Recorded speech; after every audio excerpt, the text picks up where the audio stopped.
Jaén, tierra de olivos y olivareros, de frontera, de lugares desconocidos y misteriosas leyendas. Nudo de enlace entre los valles andaluces y la meseta castellana. Creció al abrigo del castillo de Santa Catalina. Su núcleo urbano guarda un excelente muestrario arquitectónico, desde renombrados edificios históricos como los Baños Árabes, tesoro escondido bajo el imponente Palacio de Villadón-Pardo, hasta la Catedral de Santa María, obra maestra de Andrés de Vandelvira. Es el corazón y el centro de gravedad de esta ciudad apacible y luminosa.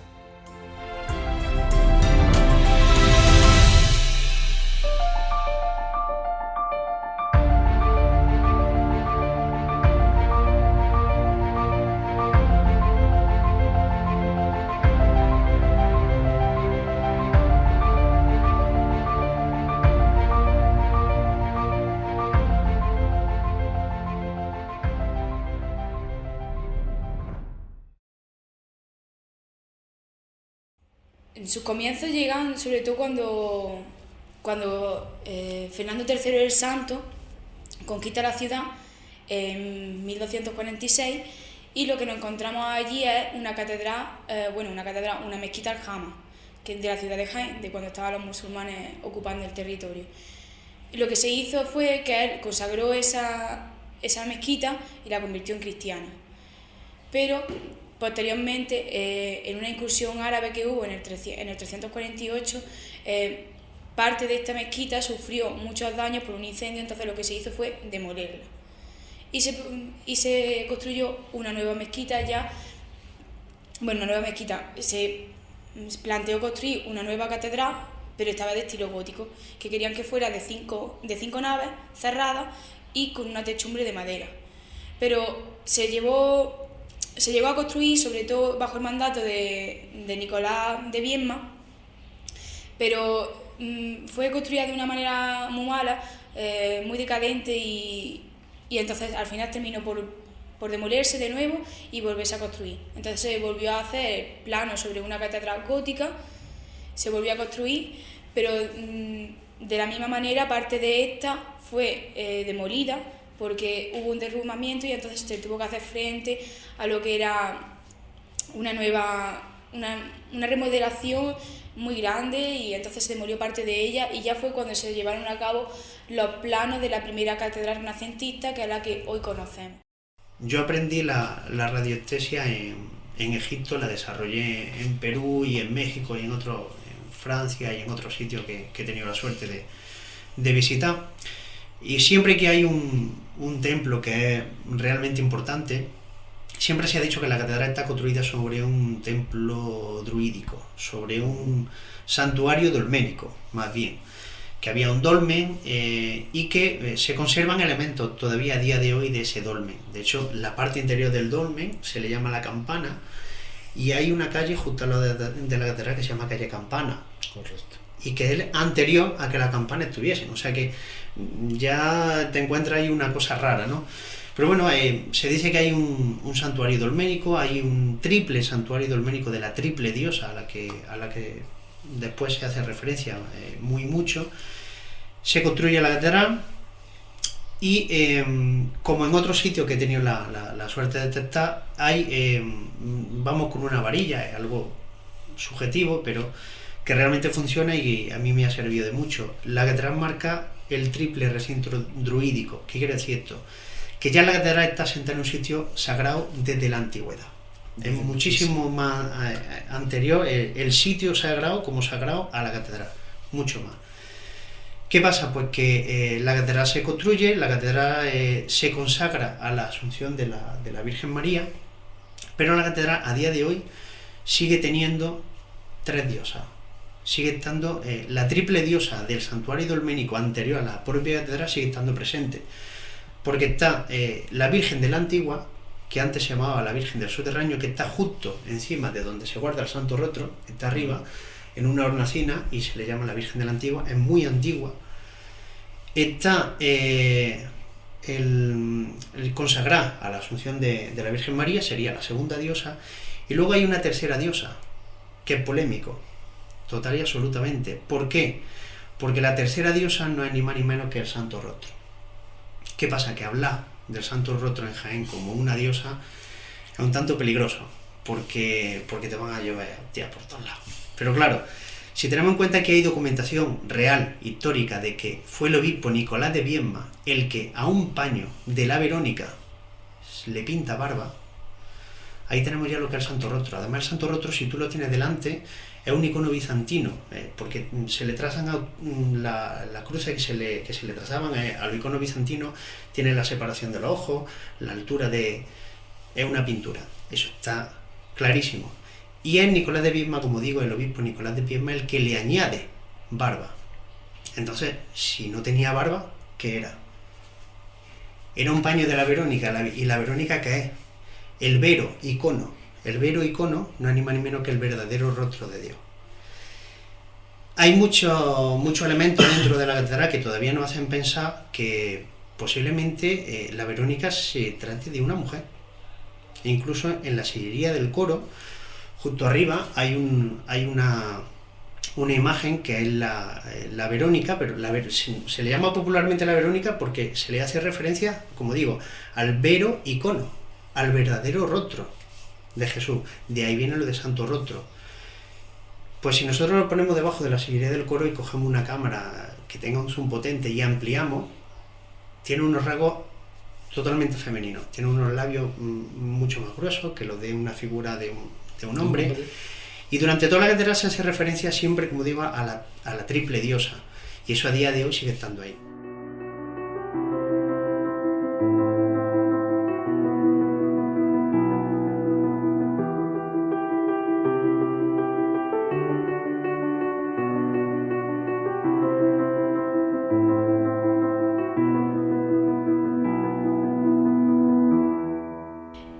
Y fue en 1540, creo que fue, que los planos los hizo Pedro de Vandelvira, que no es el Vandelvira que todos conocemos, es el padre de Vandelvira. Él empezó a construir, pero le pilló una muerte repentina, entonces continuó con el proyecto Andrés de Vandelvira. Pero cuando Andrés de Vandelvira muere, entonces el proyecto lo empezaron a llevar a cabo otros arquitectos, aunque nunca se cambió el modelo de Vandelvira, que esto fue lo bueno. Entonces, ¿qué es lo que pasa? Que entonces tenemos una catedral que tiene una planta y una estructura renacentista, pero en su interior en su interior y en su decoración lleva decoraciones góticas que nos dejan ver el trabajo que hizo Enrique Egas, se llamaba, que por ejemplo lo podemos ver en lo de la mona de la catedral, que por eso está ahí, porque es una decoración gótica. También tenemos decoraciones barrocas que son posteriores a lo que es, pero la estructura sigue siendo una nave de salón que se conoce, con el coro en el centro y una cúpula que marca el crucero. Entonces, sobre todo se ve eso es lo que digo, la estructura, y que es renacentista, pero luego las decoraciones, los capiteles, lo que es la decoración de las bóvedas propiamente, se ve lo que es la decoración barroca. Entonces, eso hace que además se junte esos estilos, ese conjunto de estilos hace que realmente la catedral tenga la belleza que tiene, porque la hace diferente a las demás. Además, también el sistema de balconada que tiene, tanto hacia adentro como hacia afuera, que no se encuentra en ninguna de las otras catedrales españolas, y que está realmente planteado así para poder enseñar el Santo Rostro tanto adentro como hacia afuera.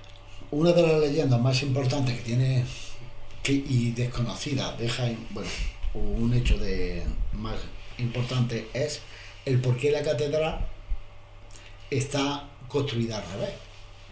La catedral tendría que estar justamente girada, la puerta debería estar en la parte trasera, donde está la catedral. Y es por las fuertes corrientes telúricas que tiene, ¿vale? Y entonces el porqué, el hecho del por qué se construyó así. Es otra cosa que se sigue investigando.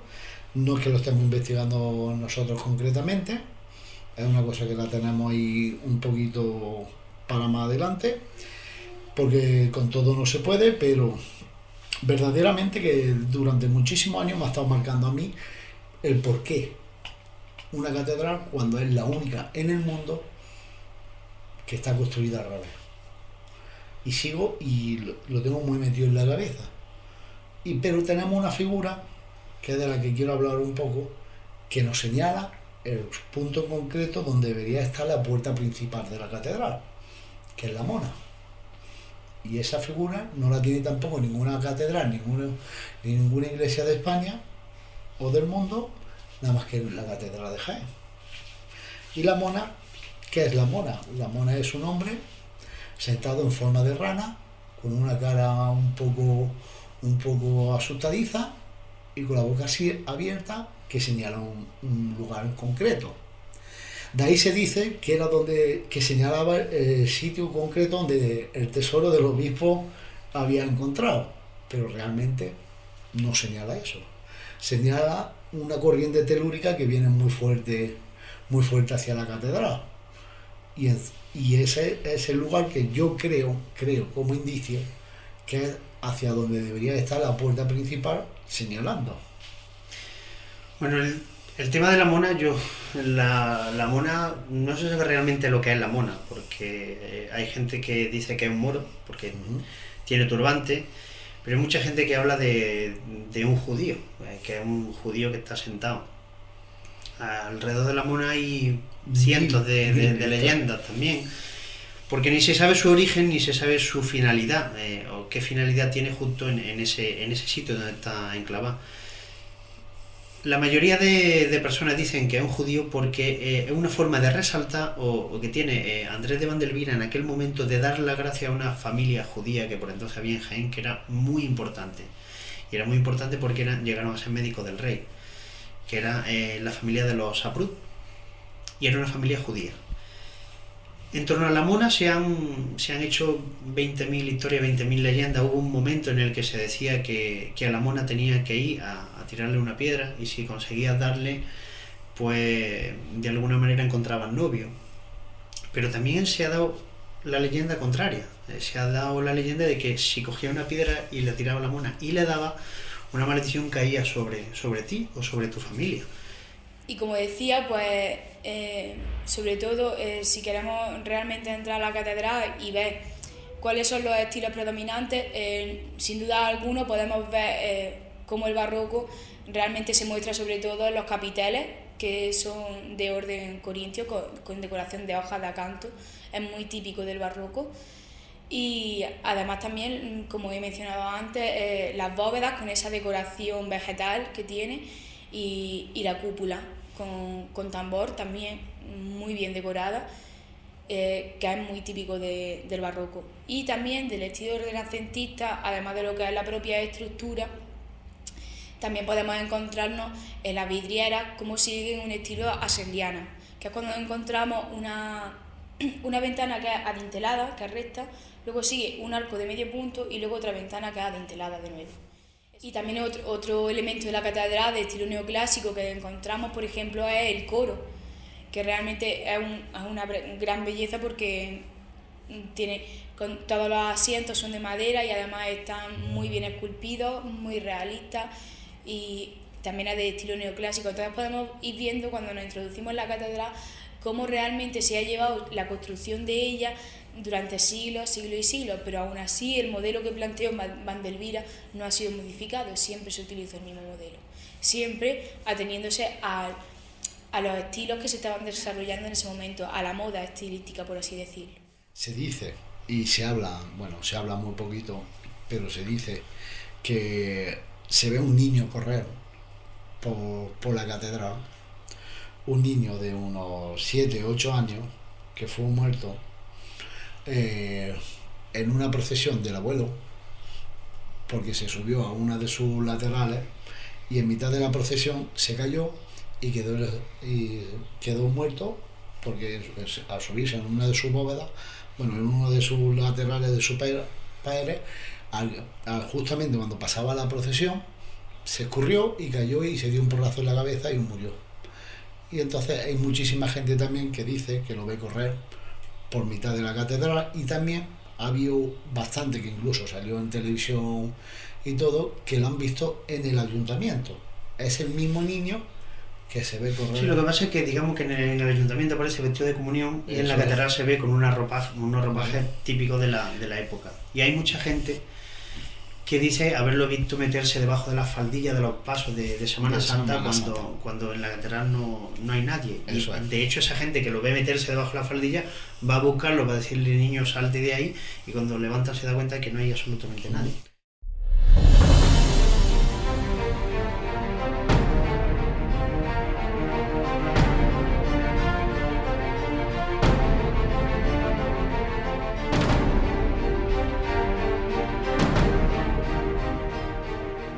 La Catedral de Santa María cuenta con un entramado de túneles subterráneos, los cuales unen con el Castillo de Santa Catalina, magno icono de identidad de la ciudad, el cual se asoma majestuoso desde la cima del cerro que recibe el mismo nombre. Bueno, pues junto con la Catedral de Jaén, el Castillo de Santa Catalina es otro de los símbolos más importantes de lo que es la ciudad de Jaén. Es donde se encuentra el Castillo de Santa Catalina, en lo alto del cerro creo que también recibe el mismo nombre. Y además también se celebra allí la fiesta de Santa Catalina, fiesta muy importante en lo que es la ciudad de Jaén. Y bueno, este castillo, el cerro tiene una ocupación desde prácticamente con los ibéricos, con la sociedad íbera, donde se situaba el oppidum de Auringi, y los romanos también tomaron este lugar para establecerse durante cierto tiempo, sobre todo hasta durante la República. Luego se vendrán a la zona que hoy conocemos como los barrios de la Magdalena y demás para situar su ciudad romana allí, y ya empezará la urbanización más seria de lo que sería la ciudad de Jaén, pero la más importante de todas ya será en época medieval con los musulmanes. Cuando también además se construye lo que es el primer alcázar en lo que es el castillo, lo que se conoce como el castillo. Es importante saber que el castillo tiene como 3 fases constructivas, bueno, tiene tres recintos: el Alcázar Viejo, el Alcázar Nuevo y el Palacio de Abermuí o Aberhuí, o no sé exactamente cómo se llama porque tiene su complicación decirlo. El que actualmente se puede visitar es el Castillo Nuevo, construido por Fernando III el Santo. El Castillo Viejo sería lo que hoy forma parte del hotel, que es uno de los mayores hoteles castillos o más importantes hoteles castillos de Europa, creo, de España. Tengo mis dudas. Y lo que sería el palacio se encuentra dentro de las murallas que rodean al castillo. Por la zona por la que se sube hacia la romería, allí se encuentra una especie de plataforma que no está excavada, o bueno, más bien que está enterrada, que sería lo que en un momento fue el palacio. El castillo medieval tiene ¿cómo decirlo? Las fases constructivas más importantes son durante el reinado de Fernando III el Santo y Fernando IV. Y básicamente pues aquí es cuando se desarrolla sobre todo la arquitectura cristiana. Una de las torres que servían para vigilar los exteriores de la fortaleza se transforma en capilla y es allí donde se venera a la Santa Catalina. Y bueno, pues continuando con esto, pues, el castillo pasará luego a manos del condestable Iranzo, que hay alguna leyenda relacionada con este hombre, que a él es a que se le atribuye la construcción de la torre del homenaje del castillo.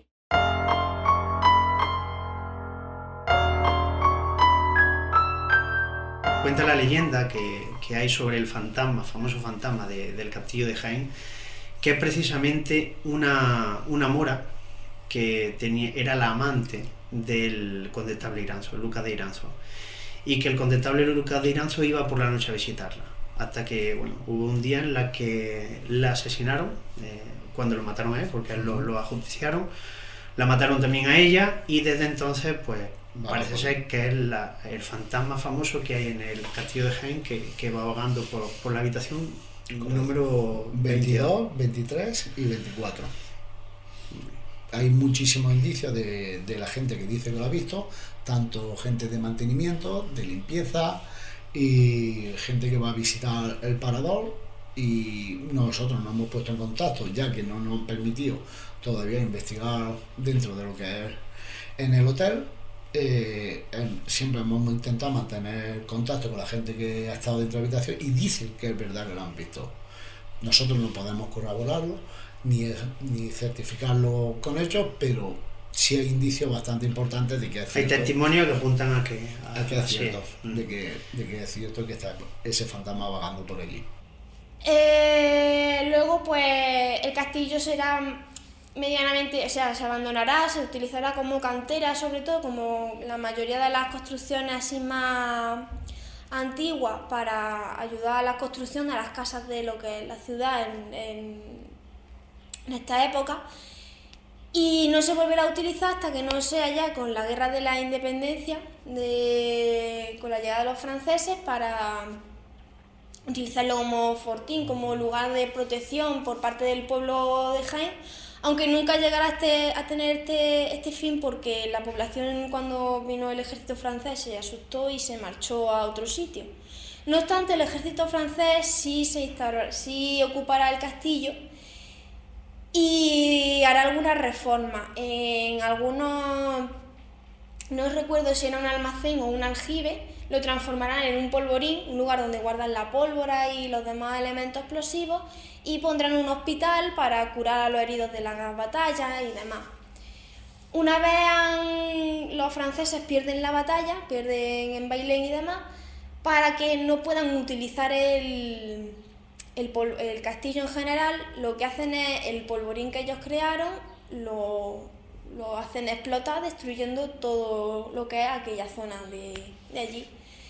De esa etapa, pues el castillo conserva los calabozos y creo que parte de la estructura del hospital, y donde se encontraría el polvorín, porque se sabe por los restos de pólvora y la calcinación de los elementos materiales constructivos que allí quedan. Luego otro icono que tiene la ciudad de Jaén, que está dentro del castillo, es la cruz que hay allí en el castillo, esa cruz grande desde la que se puede ver prácticamente toda la ciudad, que se dice que la puso allí Fernando III como símbolo de la victoria del cristianismo sobre el culto musulmán. Y justamente en Jaén se da la leyenda de que Fernando III conquista la ciudad de Jaén, el castillo, porque tiene un sueño en el que se le aparece Santa Catalina, la que después se identifica que él en ningún momento dice que fuese Santa Catalina.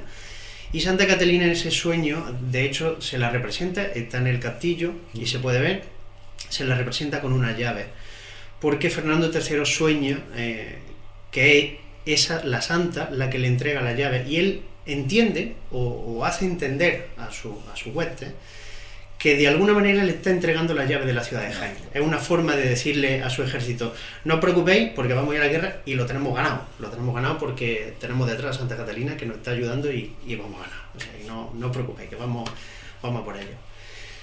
Se puede ver en el castillo, tiene su capillita allí Santa Catalina, y es una de las cosas que creo que son interesantes, que la gente normalmente no suele saberlo, pero luego se repite. Luego Fernando III, cuando conquista también Sevilla, se vuelve a repetir el sueño, pero esta vez en lugar de con Santa Catalina, con la Virgen de los Reyes. Los baños árabes son, junto a la catedral y el castillo de Santa Catalina, los monumentos más emblemáticos de Jaén. Al mismo tiempo que Fernando III el Santo arrebataba el castillo al reino musulmán, conservaba los baños árabes en todo su esplendor, hasta la llegada de Fernando de Torres y Portugal, conde de Villadón-Pardo y virrey del Perú, quien edifica su palacio sobre estos.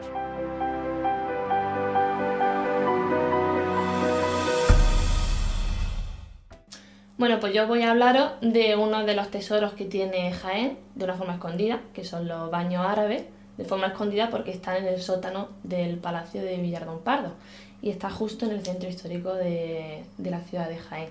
Estos baños árabes son muy desconocidos por la mayoría de los jiennenses, data del siglo XI después de Cristo, y posiblemente se construyeron sobre una construcción anterior romana, que fuera pues una casa o un baño con pórtico. Y lo más interesante de estos baños es que datan del siglo XI, como he dicho, pero las investigaciones han descubierto restos de lo que posiblemente fuera una restauración almohade, por lo que durante el siglo XII, que es de donde data esta restauración, se seguían utilizando estos baños árabes. En 1246, que es cuando Fernando III el Santo conquista la ciudad de Jaén, los baños árabes se siguen utilizando hasta el siglo XIV, siglo XV, que es cuando se convierte en una tenería. Una tenería es una zona en donde se trabaja, se curten las pieles. En el siglo XVI, don Fernando de Torres y Portugal, conde de Villalpando y virrey de Perú, decide construir sobre los baños árabes su palacio, un palacio totalmente renacentista. En 1913, antes no se sabía de la existencia de los baños árabes, hasta 1913, que es cuando don Enrique, a la hora de catalogar el palacio como dentro del catálogo monumental de Jaén, descubre los baños árabes en el sótano. 4 años después, Gómez Moreno los cataloga como monumento nacional y en el 31 se inscribe en el catálogo como monumento nacional. En 1984, la Asociación Europa Nostra le da la medalla de honor a la restauración a los baños árabes, que es cuando causa el boom turístico en los baños árabes. El tema de los baños árabes también es muy importante reseñar que no solamente en Jaén, yo creo que en toda la cultura quizás lo más importante es el agua. El agua es la fuente de vida y es lo que un pueblo, ya desde su inicio, un pueblo primitivo, a la hora de buscar un asentamiento, no solamente buscaba un abrigo donde protegerse, sino buscaba que las fuentes de agua estuviesen relativamente cercanas. Incluso los mayores yacimientos arqueológicos se encuentran en la orilla de los ríos. Es evidente que es donde la vida era más fácil para ellos. Y los baños árabes juegan un papel muy importante, primero porque se asientan en un lugar bastante importante, que está muy cercano al manantial de agua más importante que hay en Jaén, que es el Raudal de la Magdalena. Correcto. Que a día de hoy sigue funcionando. Ahí podríamos entrar porque hay miles de leyendas en torno al Raudal de la Magdalena, hay miles de historias y que ahora, con los descubrimientos de Marroquí Bajo, se ha descubierto que Marroquí Bajo era la huerta, Marroquí Bajo eran las huertas bajas, Marroquí Alto eran las huertas altas.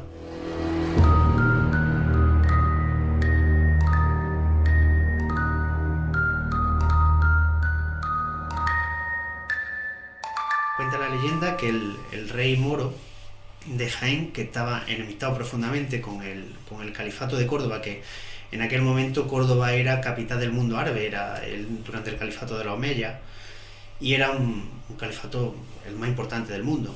Bueno, pues el rey moro de Jaén estaba enemistado profundamente con el rey moro de Córdoba y aprovechan los baños precisamente para asesinarlo.